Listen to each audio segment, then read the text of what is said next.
গণতন্ত্রকে সুসংগত করতে প্রকৃত নেতৃত্বকে বেছে নিয়ে এবং বর্তমানে লক্ষ্য বলে মনে করছেন বিএনপির ভারপ্রাপ্ত চেয়ারম্যান তারেক রহমান।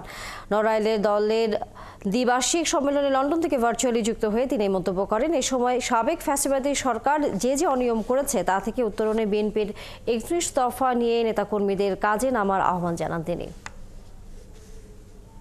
সংগঠনকে মানুষের ভেতরে নিয়ে যাবে কোন সে নেতৃবৃন্দ, অর্থাৎ দলকে কিভাবে সংগঠিত করবে, দলের আদর্শ, দলের নীতি সঠিকভাবে মানুষের কাছে পৌঁছে দিবে।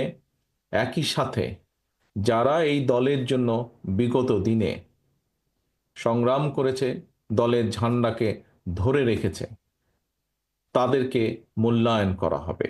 এই দায়িত্বগুলো আপনারা সঠিক নেতৃত্বের হাতে তুলে দিবেন।